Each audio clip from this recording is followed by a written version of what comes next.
এত তাড়াতাড়ি পুরো মধ্যপ্রাচ্য জুড়ে এমন তাণ্ডবলীলা শুরু করবে ইরান, এমনটা হয়তো কল্পনাও করেনি ইসরায়েল কিংবা আমেরিকা। পুরো ঘটনা এত দ্রুত বদলে গেল যে বিশ্লেষকরা পর্যন্ত হতবাক হয়ে গেছে। ইসরায়েলের আগাম হামলার মাত্র 1 ঘন্টার মধ্যেই ইরান দ্রুত পাল্টা পদক্ষেপ নিতে শুরু করেছে, এমনটাই বিভিন্ন আন্তর্জাতিক সূত্রে উঠে এসেছে।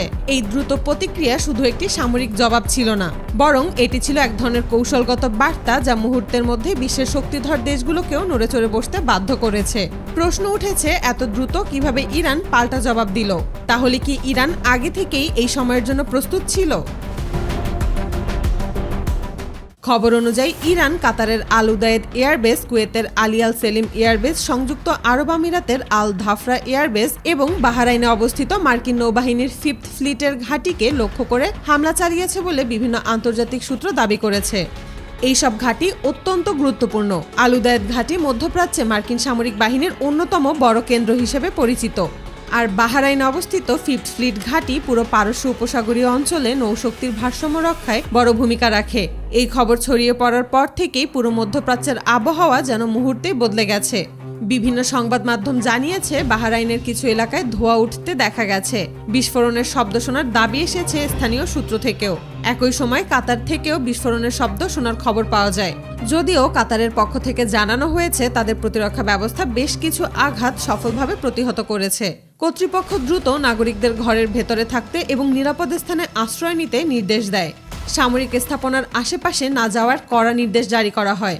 বাহরাইনেও নাগরিকদের সতর্ক থাকতে বলা হয়েছে। বিস্ফোরণের শব্দ শোনার পরপরই সেখানকার কর্তৃপক্ষ মানুষকে নিরাপদ স্থানে অবস্থান করতে নির্দেশ দেয়। নিরাপত্তা বাহিনী দ্রুত বিভিন্ন গুরুত্বপূর্ণ স্থাপনার আশেপাশে অবস্থান নেয়। সংযুক্ত আরব আমিরাতের রাজধানী আবুধাবিতেও বড় ধরনের বিস্ফোরণের শব্দ শোনা গেছে বলে আন্তর্জাতিক গণমাধ্যম উল্লেখ করেছে।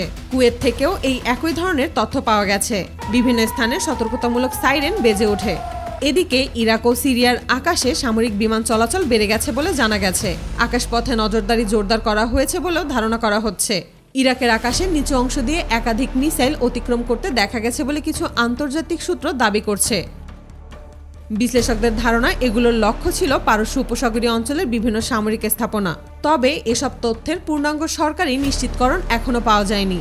এর মধ্যে কাতার ও বাহরাইনে অবস্থানরত মার্কিন নাগরিকদের সতর্ক থাকতে বলেছে ইউনাইটেড স্টেট।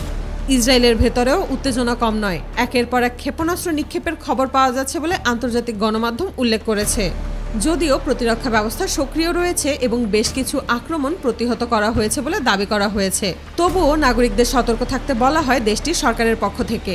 সামরিক বাহিনী পরিস্থিতি পর্যবেক্ষণ করছে এবং প্রয়োজনীয় ব্যবস্থা নিচ্ছে বলেও জানানো হয়। পুরো মধ্যপ্রাচ্য এখন চরম অনিশ্চয়তার মধ্য দিয়ে যাচ্ছে। বিভিন্ন দেশ তাদের আকাশ সীমা ও নিরাপত্তা ব্যবস্থায় পরিবর্তন আনছে। সামরিক ঘাঁটিগুলোতে অতিরিক্ত সতর্কতা জারি করা হয়েছে বলে জানা যায়। নৌবাহিনীর টহল বাড়ানো হয়েছে, বিমান বাহিনীর প্রস্তুতি জোরদার করা হয়েছে। বিশেষজ্ঞরা বলছেন, যদি পরিস্থিতি দ্রুত নিয়ন্ত্রণে না আসে তাহলে এতে আরও অনেক দেশ জড়িয়ে পড়তে পারে, এমন আশঙ্কা উড়িয়ে দেওয়া যাচ্ছে না। বিশ্ব এখন তাকিয়ে আছে পরবর্তী পদক্ষেপ কি হয় তার দিকে। উত্তেজনা কি আরও বাড়বে নাকি কূটনৈতিক আলোচনার মাধ্যমে পরিস্থিতি নিয়ন্ত্রণে আসবে?